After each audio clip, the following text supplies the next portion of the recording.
Olá, boa tarde para você que nos prestigia e nos dá o carinho da sua enorme audiência aqui pela nossa TV Alterosa. No Alô Doutor de hoje, eu converso com o cirurgião de robótica ginecologista Gustavo Pisani. Nós vamos destacar o tema, o tratamento da endometriose através da robótica. Mais um tema importante no programa Alô Doutor de hoje, que começa agora. Muito bem, é o programa Alô Doutor em seu 19º ano de exibição aqui pela nossa TV Alterosa. Alô você que está conosco nos mais diferentes municípios do Centro-Oeste Mineiro. Você é parte deste sucesso. É o Alô Doutor cumprindo a sua proposta de bem informar a você sobre os mais diferentes temas na área da saúde. E selecionando sempre os grandes nomes da nossa medicina. Hoje, por exemplo, estamos recebendo Gustavo Pisani, que é uma referência na cirurgia ginecológica robótica, né? Ele é cirurgião ginecológico por robótica e vai destacar o tema para a gente, o tratamento da endometriose através da robótica. Um tema muito importante e que interessa às mulheres, principalmente, já que há uma grande prevalência desta doença, a endometriose, nos últimos anos. É isso mesmo, doutor Gustavo? Que honra recebê-lo aqui no Alô Doutor. Davi, obrigado, viu? Prazer. Um grande especialista e jovem ainda, né? Você tem quantos anos? Hoje eu tenho 33 anos, jovem, né? Aparentemente jovem, mas acho que essa caminhada ela já tem quase 10 anos, né? Quando foi a minha primeira cirurgia, que eu estive na primeira cirurgia de endometriose, e eu acho que isso fez muita diferença, porque mesmo sendo uma pessoa jovem, acho que quando a gente já começa a trilhar o nosso caminho sabendo, né, onde que a gente está querendo chegar, né? Eu acho que a gente já coloca a nossa energia e as coisas fazem sentido com o tempo, né? Mas você esteve presente na primeira cirurgia ginecológica? Há 10 anos atrás. Robótica? E foi onde? Não na primeira robótica, mas a minha primeira cirurgia de endometriose, que eu estive na cirurgia efetivamente em campo, foi há 10 anos atrás. Então, assim, mesmo sendo jovem, já tem 10 anos que eu já vivencio a realidade da endometriose. A cirurgia robótica, principalmente na endometriose, né? A robótica já é um momento mais recente, vamos dizer assim, né? Para você ter ideia, em Belo Horizonte, as primeiras cirurgias robóticas foram em torno de 2016, 2017. Olha só. E a primeira no Brasil foi em São Paulo, em 2008. Então, você vê que a robótica já tem um tempo no Brasil, em Belo Horizonte talvez um pouco mais recente, né? E agora, cada vez mais, né, as pessoas conhecendo, eu acho que esse espaço que ele faz sentido para poder as pessoas saberem que existe essa oportunidade de uma cirurgia mais avançada do ponto de vista tecnológico, as pessoas começam a entender que os benefícios, né? A evolução foi grande, né? Da cirurgia aberta, depois havia a cirurgia por vídeo, né? E em seguida a robótica, né? Justamente. Diferencia muito a cirurgia por vídeo da robótica? Dá mais precisão? Ótima pergunta. Existe uma diferença da tecnologia que você vai utilizar. Porque, para você ter ideia, a perspectiva do robô, né, a primeira cirurgia robótica, efetivamente, foi na década de 90. Então, você vê que já tem mais ou menos 36 anos que a plataforma robótica já existe. E, através do tempo, né, a segurança, né, toda a construção da plataforma veio buscar mais o quê? Mais evolução para o cirurgião, poder não só oferecer uma cirurgia melhor, mas também que ele possa ser seguro para o paciente. Porque existe um medo, né? Uma plataforma, um robô que está controlando os braços e ele está distante do cirurgião, porque o cirurgião não está efetivamente próximo do paciente nesse momento. Então, são 36 anos já de evolução que proporcionaram segurança e proporcionaram que o cirurgião possa oferecer mais do ponto de vista técnico. Você diz que há um receio por causa da distância? Porque o paciente e o console do cirurgião, ele é separado basicamente de onde o paciente está sendo operado. São plataformas independentes. Então, o cirurgião ele fica num console no canto da sala, basicamente, movimentando as pinças, olhando numa visão 3D, né? E o robô, efetivamente, né, que tem os braços robóticos e vai efetivamente gerar a cirurgia, né? Ele fica no paciente, no meio da sala, num ambiente estéril. A segurança e a precisão é muito maior. Com certeza, né? Com sem certeza. dúvida. Você opera por robô onde lá em Belo Horizonte? No Hospital Vila da Serra. No Vila? Isso. Referência, né? Pois é, o hospital foi um dos primeiros hospitais a terem a plataforma robótica em Minas Gerais. Exatamente. Sendo aí, vai completar 10 anos, inclusive, eu acho que esse foi ano. até o primeiro, não? Eu acredito que sim. Eu acho que foi o primeiro. Vai completar 10 anos esse ano da robótica no Hospital Vila da Serra. Exatamente. Muito bacana, né? Vamos começar perguntando o que é exatamente a cirurgia robótica e como ela funciona na prática. Perfeito. Gustavo. Quando a gente pensa na cirurgia robótica, a gente tem que entender que é o uso de uma plataforma, né, tecnológica que é acoplada ao paciente e oferece, né, uma tecnologia mais precisa, com mais, vamos dizer assim, seguranças de movimento, tira o tremor, né, que o ser humano tem um tremor natural, efetivamente, seja na laparoscopia, seja na cirurgia aberta.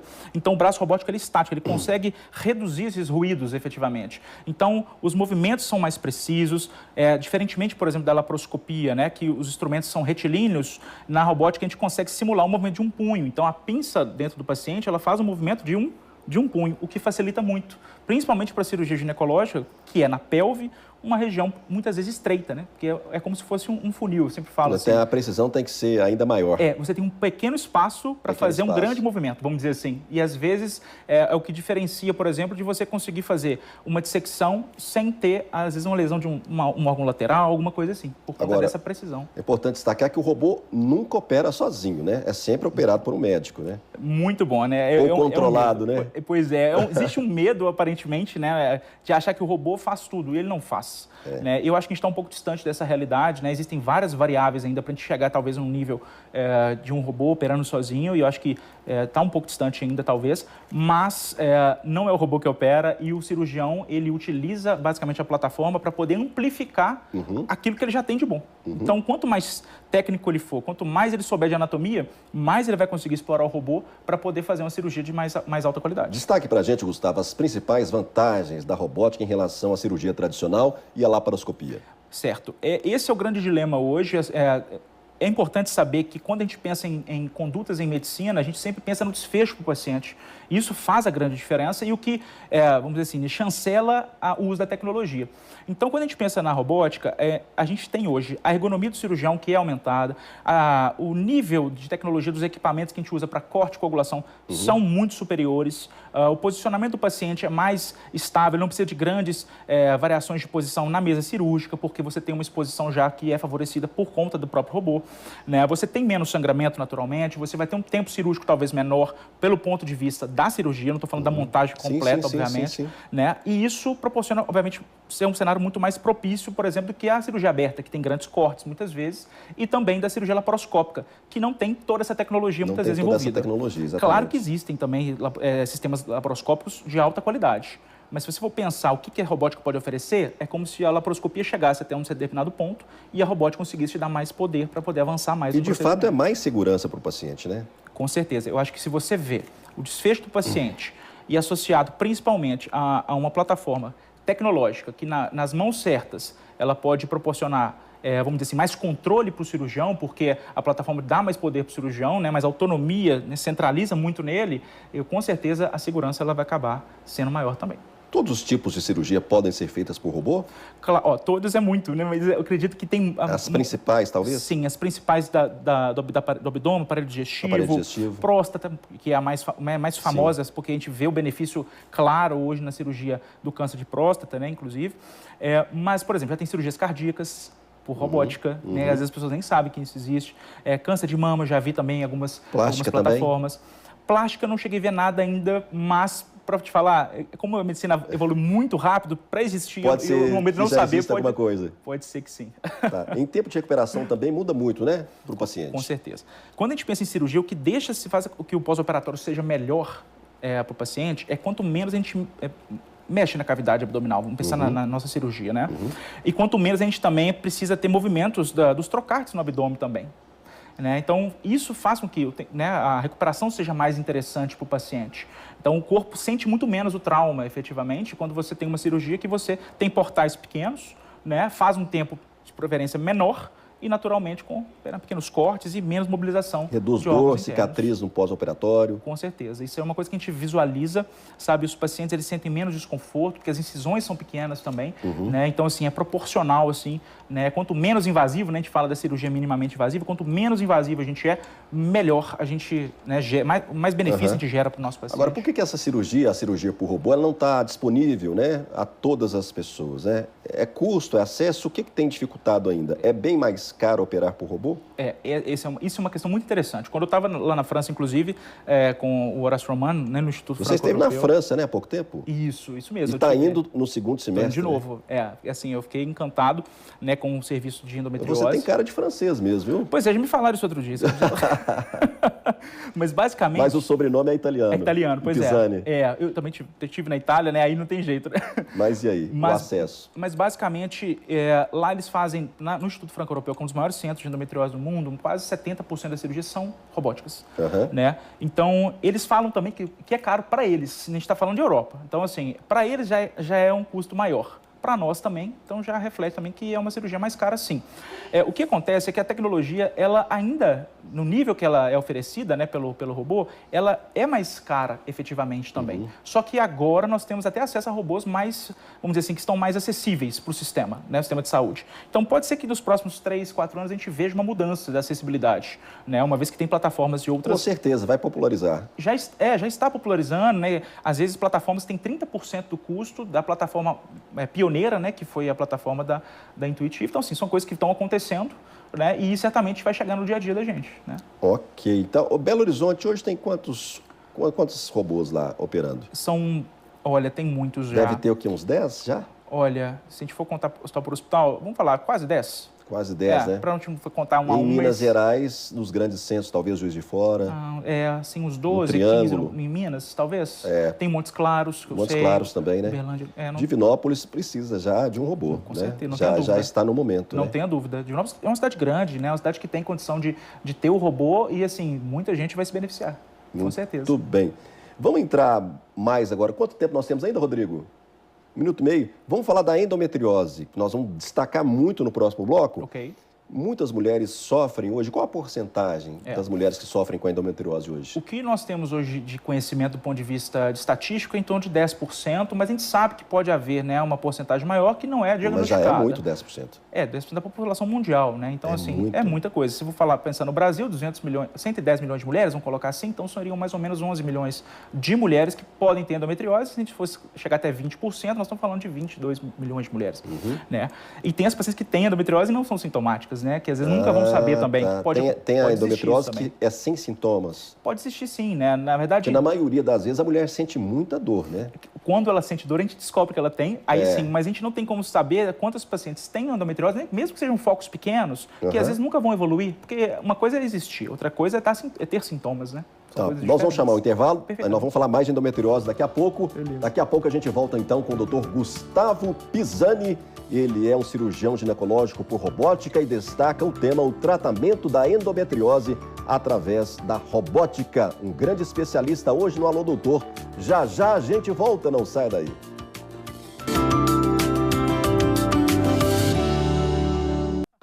De volta com o Alô Doutor. Alô você que está em casa, nos mais diferentes municípios, assistindo o Alô Doutor, assistindo a nossa TV Alterosa. Um abraço a você que está conosco.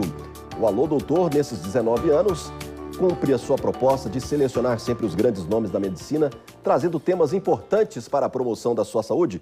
Deixa eu falar aqui rapidamente da revista, senão eu acabo esquecendo. A 40ª edição de número 40, foi lançada no último dia 24, em grande estilo, numa noite festiva. Vamos mostrar nos próximos programas como foi essa noite. E quero enviar aqui um abraço ao Dr. João Duca e também ao Dr. Tomás, da Feel Better, que foram, né, os personagens, que são os personagens principais dessa matéria principal em 4 páginas, na 40ª edição da revista Alô Doutor. A capa 2 está aqui dentro, essa está plastificada, depois eu vou mostrar. Tem a Inal, com o doutor Álvaro Barroso e doutor Alexandre Barroso, destacando um tema importante, o novo aparelho de PET-CT que a Inal trouxe para Divinópolis. Revista Alô Doutor, na sala de espera para quem espera o melhor. E o doutor Gustavo Pisani vai estar conosco também na próxima edição, com esse mesmo conteúdo, né, Gustavo? Porque o tratamento da endometriose é muito importante. Só a mulher que sofre sabe, né, da importância de ter um tratamento importante e eficaz, né, dessa doença. Pois é, né? Esse é um dilema que, por exemplo, quando a gente pensa na questão da transição demográfica no Brasil, comparado, por exemplo, com a Europa, que já vive uma transição demográfica mais avançada, a gente vai vivenciar certamente uma prevalência da endometriose maior. Então, hoje, é importante que as mulheres tenham, né, consciência a respeito desse tema, justamente para que, se ao longo da vida alguma coisa começar a mudar, perspectivas do próprio corpo sobre dor, sobre, né, dor às vezes na relação, coisas específicas da questão ginecológica, ela tem que saber da existência da endometriose e, se for o caso, procurar um atendimento especializado, nem que seja para poder excluir essa possibilidade. É importante saber que, quando a gente fala de endometriose, nem tudo é cirurgia, né? Tudo é cirurgia, exatamente. Eu falo muito com os pacientes chegam para fazer um tratamento e, às vezes, a cirurgia faz parte desse processo. Você já andou por Divinópolis cantando, né? Como é que é essa história aí? Você também é cantor sertanejo? Davi, essa história você foi longe, viu? Mas sim, né? Eu tive um bom tempo, né? Que eu dediquei minha vida, né? À música e foi uma época muito maravilhosa da minha vida. E eu acho que isso até reflete hoje, até na forma com que eu atendo. Acho que isso me trouxe coisas muito boas, né? Que hoje eu uso na minha vida para atender meus pacientes, né? Acho que a comunicação, a clareza, né? Tem que gostar de pessoas, né? Eu acho que tanto para música quanto da medicina, né? As pessoas que estão envolvidas na música normalmente são mais expansivas, né? Mais alegres, mais extrovertidas, né? Você tem um pouco disso. Mas isso tem muito a ver, acho que lá em casa também, né? Você falou, né? Sou de família italiana, então meus avós é todo mundo mais expansivo. Acho que a característica dessa perspectiva do italiano é um pouco assim. Vou trazer você para a festa Alô Doutor, quem sabe, hein? Vai ser um prazer. Vai ser um prazer. Fazer um sertanejo lá. Vai ser um prazer. Vamos continuar a nossa entrevista? Claro. Seu pai também é médico? Sim. Meu pai, eu sou de Ponte Nova, né? Meu pai, ele é ginecologista em Ponte Nova e ele sempre foi a pessoa que, né, me incentivou, me norteou, né, do ponto de vista, assim, de falar, esse caminho é o caminho que você vai gostar, vamos dizer assim. E isso, muitas vezes, assim, sem palavras, né? Basicamente com um exemplo do reconhecimento que ele recebe das pessoas, dos pacientes, né, tudo que ele proporcionou para Ponte Nova, né, que ele é um dos médicos ginecologistas mais antigos em Ponte Nova, e acho que nada melhor do que o exemplo para poder ensinar. Exatamente, né? Então, acho que é um pouco disso. E a sua esposa também? É ginecologista. Ginecologista também, né? Futura esposa, né? Futura esposa, né? Agora esse ano. E ela trabalha em parte de estética, né? Estética íntima. É um segmento... Como é que é o nome dela? Marina Possamay. Então, mandar um abraço para a Marina também, né? Isso. Que em breve vai estar aqui conosco. Espero que ela venha. Vai vir. Esse mês ainda, talvez, para a gente falar sobre esse tema, que é um dos temas mais pedidos. Claro. Quando a gente fala de saúde da mulher, estética, assim, é um sucesso. A repercussão é muito grande, né? Sim. Ele falar um pouco da estética íntima, um pouco mais sobre esse tema. Sim. Vamos prosseguir a nossa entrevista? Vamos falar o que é endometriose e por que ela pode causar tanta dor. Isso é uma pergunta muito importante, até para poder as pessoas começarem a visualizar o que é efetivamente a endometriose, por que realmente ela causa desconforto. Quando a gente pensa na endometriose, a gente tem que entender que é uma doença inflamatória e ela é crônica. Então, o que significa isso? É uma doença inflamatória que ela vai aos poucos evoluindo. Não é uma coisa que você vai adquirir da noite para o dia, de uma semana para outra, de um mês para o outro. Geralmente é uma questão de anos, às vezes para você conseguir ter uma evolução a ponto de ter, às vezes, sintomas mais graves, vamos dizer assim. Tanto que a média de tempo de diagnóstico no mundo hoje para endometriose é em torno de 7 a 12 anos. Então, muitas vezes a mulher demora 10 anos para poder realmente ter um diagnóstico assertivo e buscar o tratamento. Né? Então, esse que é a grande questão. Porque ela pode confundir com outras doenças? Os sintomas são parecidos com outras doenças? São vários desafios. Essa é uma questão. Segundo ponto, a gente só cumprimenta quem a gente conhece, né? Então, basicamente, se o ginecologista não sabe o que é endometriose, ele também não vai poder sugerir essa possibilidade. Então, eu acredito que seja um pouco desse mundo das pessoas reconhecerem que existe um problema que cada vez vai ficar mais comum do ponto de vista de prevalência, né, na sociedade, mas entender que existe algo que pode existir numa paciente, né? E entender ter reconhecimento a respeito disso, né? Isso é o grande ponto, né? Mas a endometriose acaba gerando muitos sintomas dolorosos, principalmente porque ela faz, nesse efeito inflamatório, ela começa a gerar como se fosse colar os órgãos da pelve. Então, na pelve a gente tem o útero, perto da bexiga, perto do intestino. Então, esses órgãos, eles têm uma mobilidade natural entre eles. E isso é importante para as atividades do dia a dia, para o período menstrual e tudo mais, né? Para poder a paciente urinar normalmente, evacuar normalmente. Agora, imagina que em vez de você ter essa mobilidade entre os órgãos, que esteja tudo colado como se fosse um bloco. Então, a paciente se move para fazer xixi, em vez dela só conseguir ter, né, a mobilidade para fazer o xixi, ela move tudo junto. Então, ela começa a ter essa retração das outras estruturas próximas, uma fibrose associada, que faz um enrijecimento dos órgãos pélvicos. E há um acúmulo de sangue também, parece, né? Parece que há uma quantidade de sangue que fica acumulado. Justamente. Uma das teorias, né, que existem hoje, né, que, claro que existem outras diversas, mas falando de uma forma mais simples, é o fato de da mulher ter uma menstruação que nem sempre ela só sai por baixo, vamos dizer assim, né? Ela reflui também para a cavidade abdominal. E o que sai na menstruação, efetivamente, são células de endométrio. E se essa célula volta para a cavidade abdominal e fica ali alojada, porque ela vai ficar presa ali dentro, aí você pode ter um implante dessas células ali naquele ponto. Né? Então, assim, essa seria uma das possíveis teorias. Né? Tem outras, né? Teoria imunológica, genética, tem várias outras questões que também têm que ser consideradas. Ok, sinais de alerta que as mulheres não podem ignorar.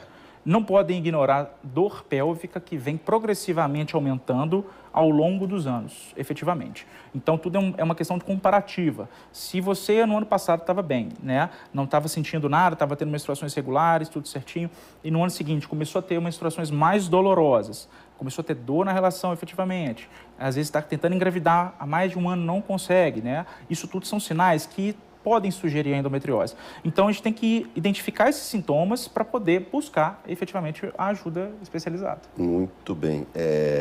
Sintomas, né? Aliás, nós falamos dos sintomas, principais impactos da doença na fertilidade, na qualidade de vida. Isso. A mulher tem mais dificuldade em engravidar, a mulher que tem endometriose? Bom, 50% dos casos de infertilidade feminina são decorrentes de endometriose. Então, você vê que muitas vezes a paciente pode até descobrir endometriose por conta dessa questão da infertilidade, né? Tentando engravidar e aí não consegue. E baseado nesse princípio que a gente estava conversando a respeito dos órgãos estarem colados, então você imagina, para você ter um desfecho reprodutivo adequado, o corpo precisa ter uma mobilidade, os órgãos têm uma mobilidade para que a tuba uterina possa buscar aquele óvulo, né, colocar ele no canal, né, tubar adequado e ele possa ser fecundado, né, posteriormente. Então, se você tem uma mudança da arquitetura pélvica, né, ginecológica, naturalmente você vai prejudicar, né, o desfecho reprodutivo também. Ok, vamos deixar aí, Rodrigo, os contatos do Dr. Gustavo Pisani, que é uma grande referência hoje no Brasil, em Minas, né? Pertinho da gente aqui, né? O pessoal aqui na região procura muito atendimento em Belo Horizonte. Você já operou aqui, né? Com o Dr. Edgar, né? Já. Edgar Duca, pai do João Duca que está na capa. É um cara muito bacana, né? Eu gosto muito do João Gabriel, do Tomás, do Edgar. Vou mostrar de novo aqui, Rodrigão. Gosto muito. Porque o Dr. Gustavo é muito amigo do João, do Edgar, né? Que é pai do João e do Tomás, né? Isso, uma coincidência muito boa e, assim, merece. O João Gabriel é um cara que merece muito. Torço muito por ele sabe que eu sou um parceiro, inclusive vou passar para dar um abraço nele ainda hoje, né? É um cara muito bacana. Vocês vai estão, encontrar assim, com ele. Essa capa aí, ela vale ouro, viu? Vale ouro. Tem que pedir autógrafo ouro dela. Vamos mostrar novamente o Instagram, Rodrigão, para a gente ver aí o Instagram do Dr. Gustavo Pisani, onde vamos combinar uma live, você está indo para a França, Sim. Quem sabe a gente não faz uma live à la francesa, você lá em Paris, não é Paris mesmo? Em Bordeaux, né? Bordeaux, o Instituto Franco-Europeu é mais ao sul, né? Isso mesmo, ele é mais ao sul da França, é uma região, assim, agradabilíssima, e, assim, é o lugar que abriga o maior centro de endometriose, talvez, do mundo. Dr. Gustavo Pisani, né, é o seu Instagram, e também ali o telefone em Belo Horizonte, fala com quem lá? A sua secretária? Nara. Falar com a Nara, que faz os seus agendamentos. Você Isso. faz consulta também online? Faz Faço. aquela primeira consulta, pode ser online? Isso.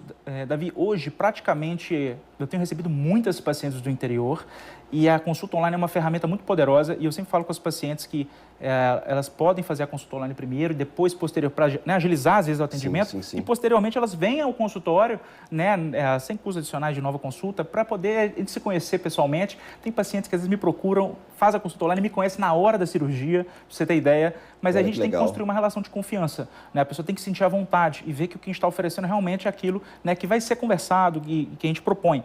E a gente vê muito isso acontecer e a satisfação das pacientes, assim, é o que move a gente. A gente vê no olhar delas que a gente está fazendo um trabalho Vamos ver quanto tempo a gente tem ainda. Programa Quando é Bom passa rápido.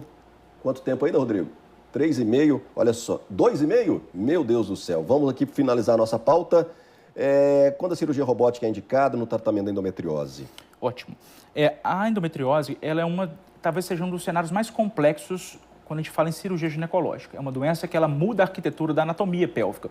A anatomia humana, ela é uma questão estática, né? Então, assim, a mesma artéria que passava há 50 anos atrás num ponto da pelve, ela vai passar hoje no mesmo lugar, não muda, tecnologia é diferente.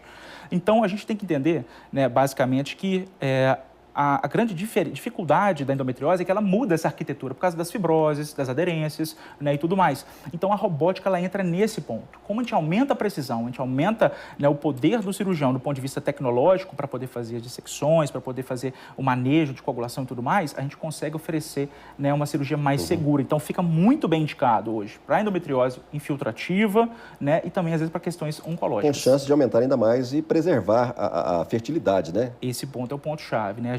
O cirurgião ginecológico, o grande diferencial dele é esse ponto.